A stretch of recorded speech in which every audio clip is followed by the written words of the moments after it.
মেয়েরা পরীক্ষার হলে যেই কাজটা করে এটা খুবই অমানবিক, খুবই অমানসিক। তো তারা ধরো লিখছে যে 1 নং প্রশ্নের উত্তর, এই 1 নং প্রশ্নের উত্তর লিখে মেয়েরা সুন্দর মতো আল্লাহর নাম নিয়ে যত সময় পারে মনের মাধুরী মিশিয়ে তারা ডিজাইন করে।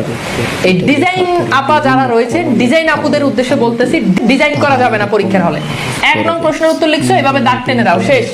কিন্তু মেয়েরা কি করে, এইভাবে প্রথমে একটা লাল কলম দিয়ে দাগ দিবে, এরপর এখানে একটা পিঙ্ক কালার দিয়ে দাগ দিবে, এখানে একটা সবুজ কালার, এখানে একটা ইয়েলো কালার, এতটুকু পর্যন্তই করে না। এরপর কি করবে, আবার পিঙ্ক কালার দিয়ে আবার এইভাবে এইভাবে এইভাবে এইভাবে এইভাবে এইভাবে ডিজাইন করে। শুধু তাই নয়, কেমন অমানবিক ডিজাইন তুমি খেয়াল করে দেখো, কি পরিমাণ তাদের হাতে সময়।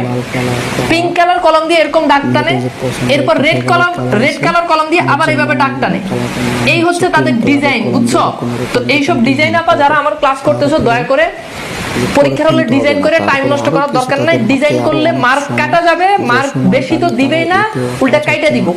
সো যে টিচার সে এই ধরনের মানে এই ধরনের ডিজাইন দেখলে সে আসলে এমনও হইতে পারে সে স্টক করে দেখা গেছে মারা গেছে, সে আসলে হতাশ হয়ে গেছে, হ্যাঁ সে আসলে উন্মাদ হয়ে গেছে। সো কাউকে, একজন ভালো মানুষকে তুমি উন্মাদ করে দেওয়ার, পাগল করে দেওয়ার, তাকে মেন্টালি প্রেসার ক্রিয়েট করার, এটা তোমার পক্ষে উচিত না একজন শিক্ষার্থী হিসাবে। তোমার যিনি কাগজ কাটবে তিনি অবশ্যই একজন মানুষ, তাকে এভাবে অমানসিক নির্যাতন করার দরকার নাই।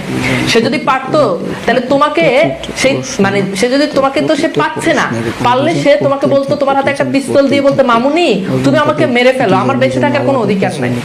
এরপর শুধু তাই না, আমি এমন একটা মেয়ে পাইছি, ওই 1 নং প্রশ্নের উত্তর লিখছে, 1 নং প্রশ্নের উত্তর লিখে ডিজাইনটা তুমি খেয়াল করো, ওই এরকম দাগ টান দিছে, এরপরও গোলাপ ফুল গাছ আঁকছে, এরকম গোলাপ ফুল গাছ আঁকে ডিজাইন করছে। এগুলো কি, কিছু কিছু মেয়ে আছে 1 নং প্রশ্নের উত্তর লিখে এরকম, এই যে ডেউ খেলে, মনে যে ও জামাই নিয়ে হানিমুনে গেছে, ও ডেউ দেখতেছে, আর পরীক্ষার হলে গিয়ে 1 নং প্রশ্নের উত্তর লিখে ডেউ আঁকতেছে। এগুলো খুবই অমানবিক, অমানসিক অত্যাচার শিক্ষকদের উপর।